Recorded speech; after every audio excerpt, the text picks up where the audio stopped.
इथे आपुल्या आगमनाने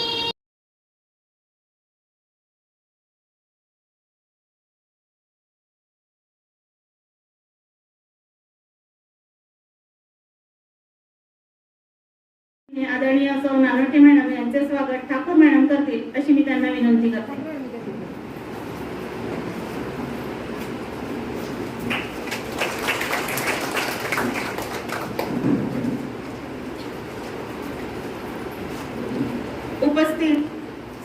प्रामुख्याने उपस्थित माननीय सौ गाटे मॅडम, माननीय शुक्ला मॅडम यांचे मी त्याचप्रमाणे ठाकूर मॅडम यांचे मी शब्दसुमनांनी स्वागत करते. उपस्थित सर्व महिला शिक्षिका व विद्यार्थिनींचे मनोभावे हार्दिक स्वागत. स्वागतम स्वागतम सुस्वागतम. आई सरस्वती, आई जिजाऊ, क्रांतीज्योती सावित्रीबाई फुले, मदर टेरेसा या सर्वांना त्रिवार वंदन. आज 8 मार्च जागतिक महिला दिन. महिलांनी स्वतःच्या हक्कासाठी दिलेल्या लढ्याच्या स्मरणार्थ महिलांविषयी आदर, आभार व्यक्त करण्यासाठी दरवर्षी 8 मार्च हा दिवस जागतिक महिला दिन म्हणून मोठ्या उत्साहात, जल्लोषात, आनंदाने जगभरात साजरा केला जातो. आंतरराष्ट्रीय महिला दिनाचा उदय 8 मार्च 1908 साली समान अधिकार, स्त्री म्हणून नाकारलेल्या अधिकारासाठी केलेल्या एका महिला कामगार आंदोलनातून झाला. म्हणजे विराजमान माता सरस्वती, आदरणीय मंच, सभी शिक्षकगण तथा मेरे प्यारे विद्यार्थियों, सबसे पहले आप सभी को अंतर्राष्ट्रीय महिला दिवस की हार्दिक शुभकामनाएं.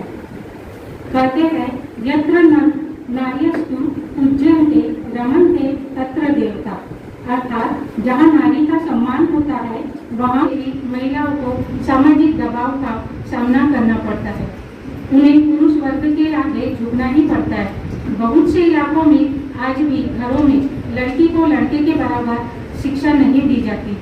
अगर शिक्षा दी भी जाती है तो कुछ बनने से पहले ही उसकी शादी कर दी जाती है, जिस कारण महिलाएं आत्मनिर्भर नहीं बन पाती और सारी जिंदगी पति पर ही निर्भर रहती है.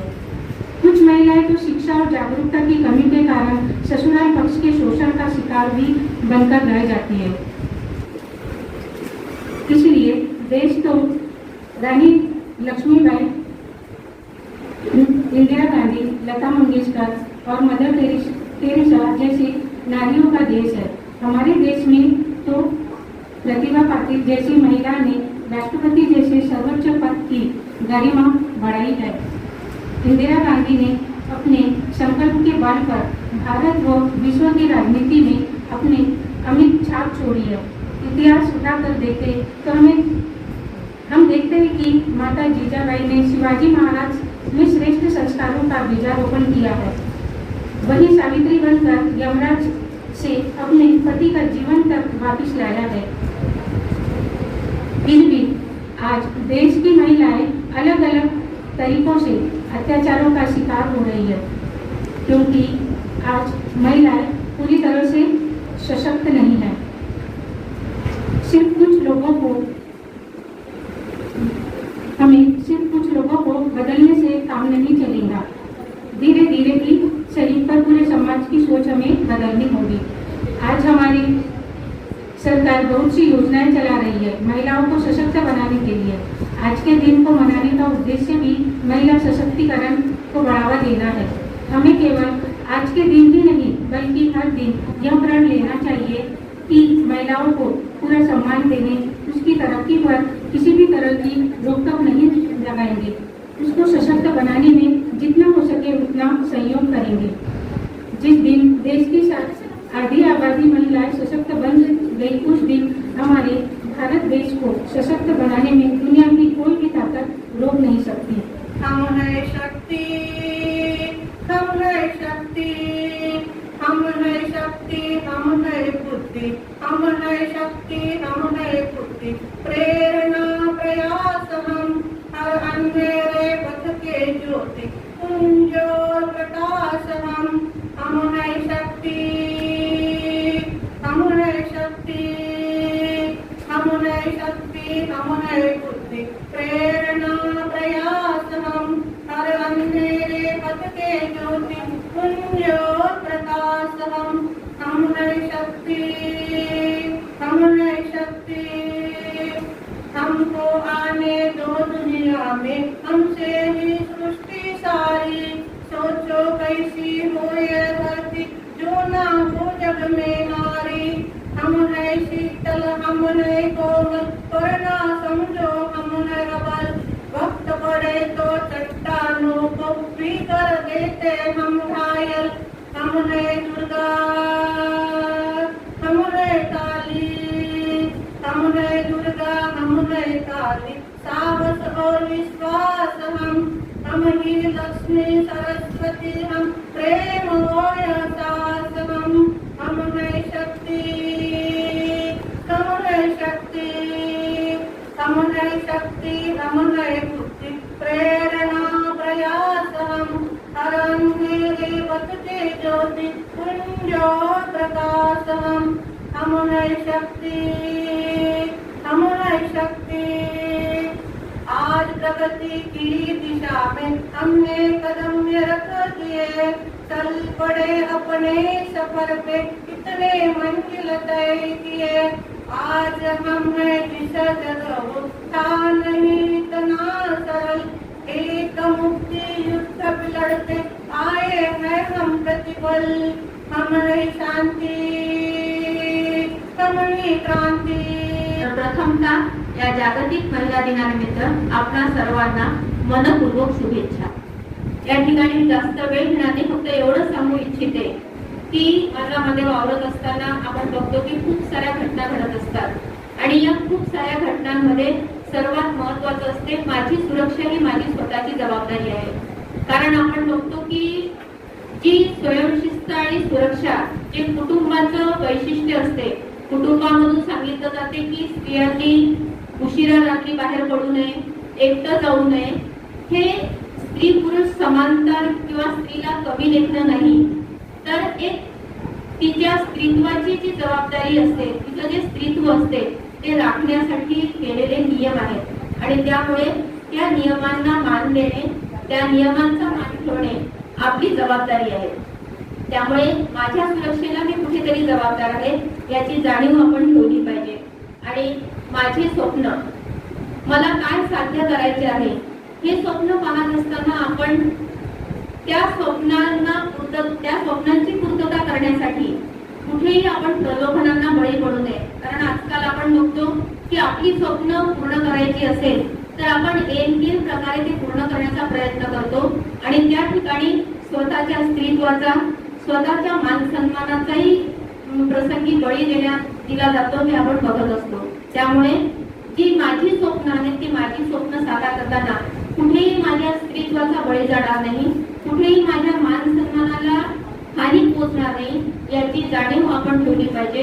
आणि हे जर सगळं आपण करू शकलो तरच आपण आपल्या सोबत इतरही स्त्रियांचा सन्मान आपण राखू शकतो। आणि यासाठी एक छोटी कविता जी मी वाचली होती आणि मला आवडली, त्या कवितेच्या ओळी मी या ठिकाणी सांगते। हातात कोणाच्या जाहिराती होताना कोणाच्या जाहिरातीचं पान, कसा राखावा स्वतःचा सन्मान हे ठरवता आलं पाहिजे।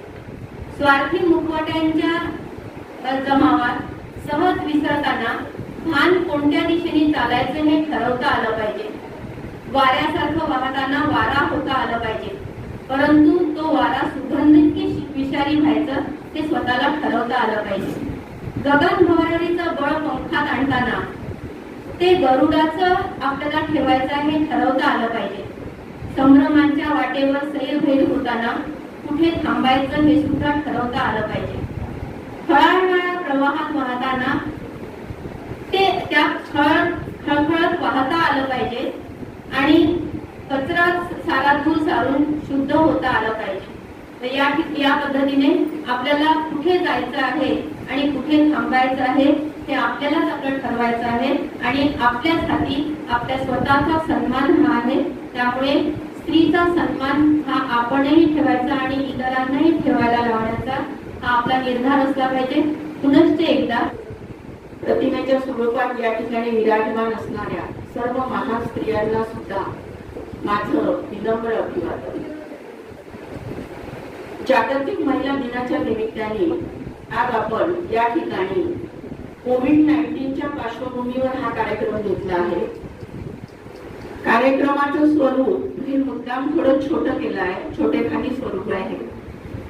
इथे कार्यक्रमामध्ये एक तर जवळपास 10-11 मुलींनी भाग घेतला. कार्यक्रमाच्या आयोजनामध्ये मुलींनी जी काही आपली मतं या ठिकाणी मांडली वक्तृत्व स्पर्धेअंतर्गत अतिशय सुंदर, अतिशय चांगले भाषण त्यांनी या ठिकाणी दिली आणि आपले मनोगतातून आपले विचार या ठिकाणी त्यांनी प्रस्तुत केले.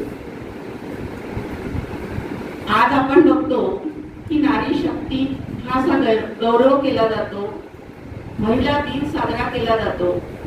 त्याच्या मागचे मूळ कारण काय आहे, केव्हापासून हा महिला दिन साजरा करण्यात आला याबद्दलची थोडक्यात माहिती जान्हवींनी दिली तुम्हाला. की दुसऱ्या महायुद्धाच्या आधीची गोष्ट आहे. पहिलं महायुद्ध झालं होतं, त्याच्यानंतर आपल्या हक्कासाठी स्त्रियांनी दिलेला हा लढा होता. अमेरिकेमध्ये सुद्धा त्याची सुरुवात झाली होती. म्हणून हा जागतिक जे आपण म्हणतो, भारतामध्ये महिला दिन हा साजरा होतो, त्याचबरोबर जागतिक स्तरावर सुद्धा याचं महत्व आहे. महिलांनी त्यांच्या शक्तीचा केलेला जागर, स्त्रियांनी लढवलेल्या लढाया, त्यांच्या लढाया, स्त्रियांनी समाजात निर्माण केलेलं आपलं स्थान, स्त्रियांनी समाजात दिलेले लढे हे त्या त्या वेळेचे, त्या त्या काळातले होते. त्यावेळेची परिस्थिती जशी होती तशा तशा पद्धतीने स्त्रिया बनत गेल्या आणि त्यावेळेस त्या परिस्थितीत त्या स्त्रियांना जेव्हा समाजाला सामोरं जावं लागलं त्यावेळेस त्यांना अनेक संकटांशी सामना करावा लागला, अनेक संकटांना तोंड द्यावे लागले. आजचं चॅलेंजिंग वेगळं आहे. ज्या मुली बुद्धीच्या भरोशावर, आपल्या शिक्षणाच्या भरोशावर अशा समोर जातात, इव्हन त्या पदावर आरूढ होतात, त्या सुद्धा आपल्या मनावर ताबा का मिळवू शकत नाही, संयम आणि आत्मविश्वास का वाढवू शकत नाही, का खचून जातात की त्यांच्या मनात एकदम हा विचार येतो की जीवन संपवायचं. अरे परमेश्वराने या पृथ्वी तलावर आपल्याला पाठवलंय, तर आपण एक स्त्री म्हणून आलोय जन्माला. समाजामध्ये आज मुलींना स्थान नाही, स्त्रियांना स्थान नाही, पण ते निर्माण करण्याचं सामर्थ्य आपल्यात आहे ना, ते का विसरायचं आपण? ते नाही विसरायला पाहिजे. शक्तीला जागृत करणं खूप गरजेचं आहे. स्त्रिया का बळी जातात? कारण स्त्रिया ह्या कोमल हृदयाच्या असतात. त्यांच्या मनावर कोणत्याही गोष्टीचा परिणाम खूप लवकर होतो आणि त्याचमुळे त्या नवऱ्याचे अत्याचार सहन करतात. त्यांच्यामध्ये ती ताकद नाही आहे समाजाविरुद्ध एकदम आवाज उठवण्याची, कारण सहनशीलता हा सुद्धा त्याच्या सोबतचा एक गुण आहे. सहनशीलता ठेवणे, डोळ्यामध्ये त्यांच्या अश्रू येतातच, कितीही रोखले तरी ते बाहेर पडतात. त्यांच्या डोळ्यातून जेव्हा पाणी येतं ना, तेव्हा ते हृदयाच्या याच्यातून निघालेलं भावनेचं पाणी असतं आणि ते वाहून जातं आणि वाहून गेल्यामुळे ती स्त्री पुन्हा ते सगळं विसरून जाते आणि पुन्हा आपल्या कामाला. मुलगी जन्माला आली याचं आजही कौतुक होत नाहीच.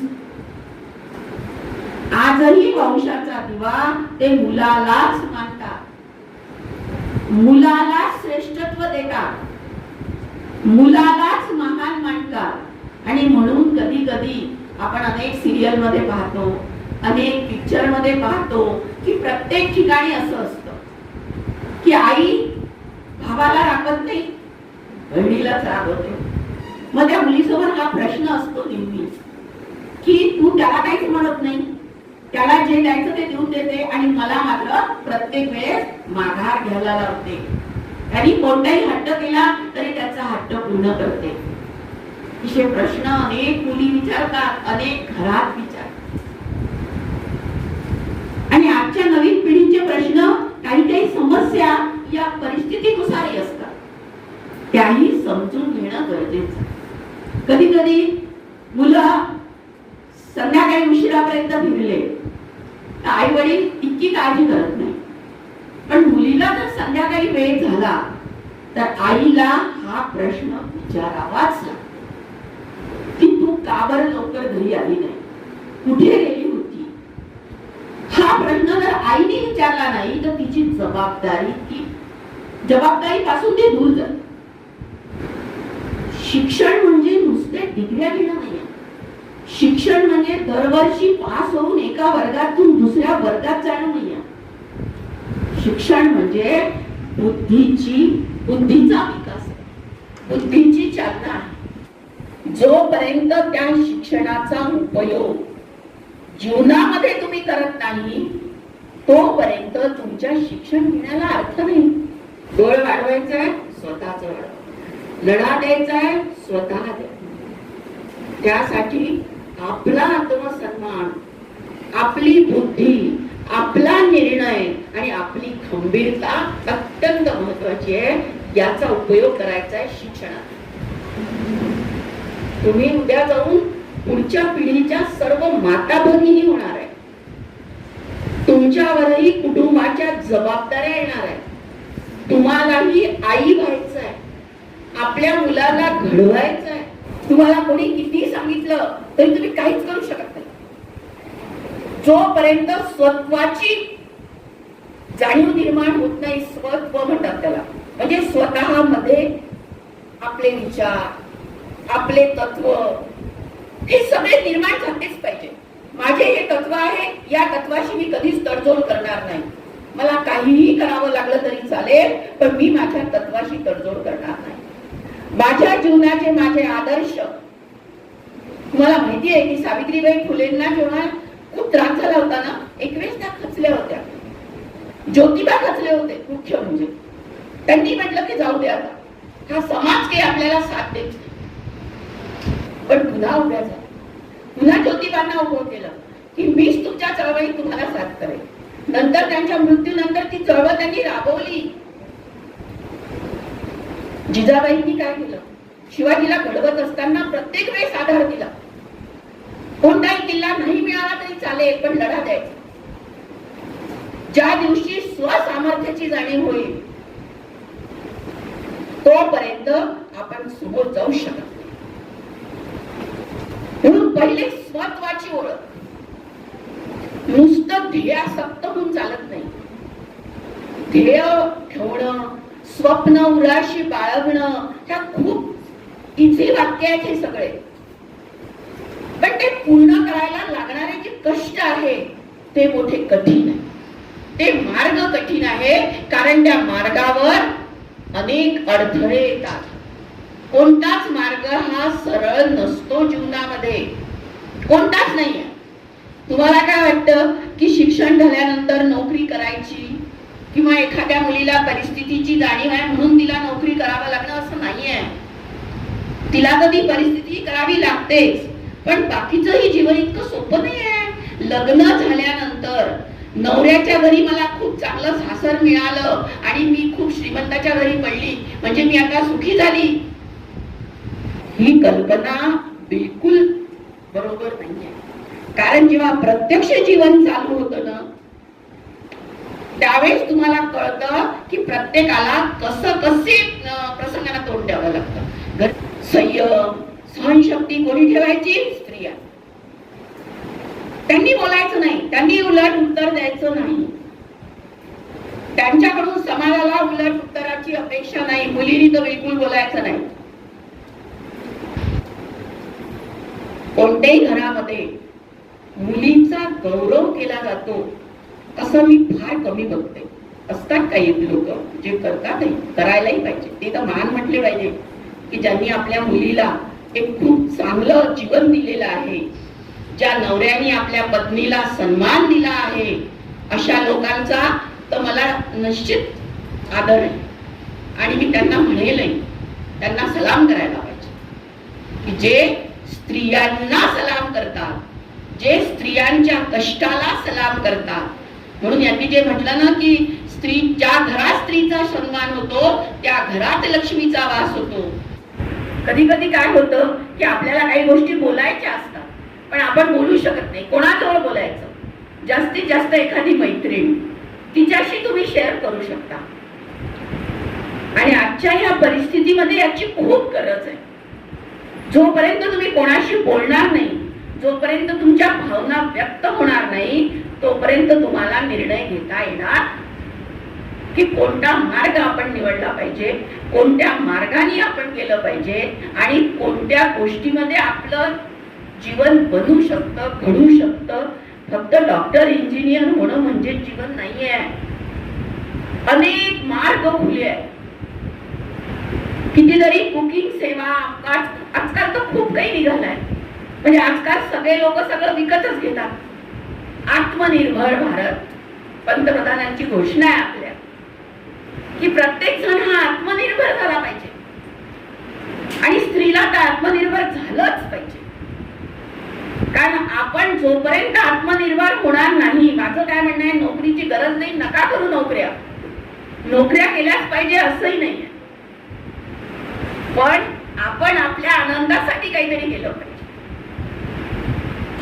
जरी मला पैशाची गरज नाहीये, जरी मला नाही करायचंय, तरी मी म्हणते की मी एखादा योगा क्लास घेते, काही लोकांना बोलवते, कधी कधी एखादी वस्तू शिकवते, माझ्या घरी 10 मुलींना बोलवून त्याचं प्रशिक्षण देते. अशा अनेक गोष्टी आहेत. जितकं चांगलं करता येईल तितकं मी करण्याचा प्रयत्न करेन. मग ते कुटुंबात का होईना, एक आदर्श आई म्हणून का होईना, घरातली एक आदर्श सून म्हणून का होईना, ती जबाबदारी जेव्हा मी घेतली आहे तर मी ती बखूबी निभावली पाहिजे. माझं ते कर्तव्य आहे. माझ्या सासू सासऱ्यांची सेवा मी केली पाहिजे. माझ्या घरच्या मोठ्यांचा आदर मी केला पाहिजे. हे माझे संस्कार असले पाहिजे. असं काहीतरी संकल्प करा. महिला दिनाच्या निमित्ताने नुसतं गुणगान करून आपल्याला चालणार नाही. गुणगान करणं खूप सोपी आहे, पण त्या स्त्रियांचा आदर्श तुम्ही बघा. त्यांच्या जीवनात त्यांनी कशा संकटांना तोंड दिले. आजही या कोविड-19 मध्येही तुम्ही बघा की अनेक ठिकाणी स्त्रियांनी इतकी सेवा केली आहे. पेशंटची स्वतःच्या घरादारावर तुळशीपत्र ठेवून 6-6 दिवस कोविडच्या पेशंट सोबत त्या महिला नर्स राहिल्या आहेत. त्या टाटाच्या मूर्ती आहेत. त्यांना सलाम करायला पाहिजे. आणि काही गोष्टी ज्या असतात ज्या मी तुम्हाला आता सांगितल्या त्या अत्यंत महत्त्वाच्या. त्या जीवनामध्ये लक्षात ठेवा आणि आपल्या जीवनाला सामोरे जा. आदर्श अवश्य ठेवा, प्रेरणा अवश्य ठेवा. चांगले आदर्श जीवनामध्ये बाळगलेच पाहिजे, चांगल्या गोष्टी केल्याच पाहिजे. पुन्हा एकदा तुम्हाला शुभेच्छा आणि माझ्या शब्दाला विराम देते. धन्यवाद.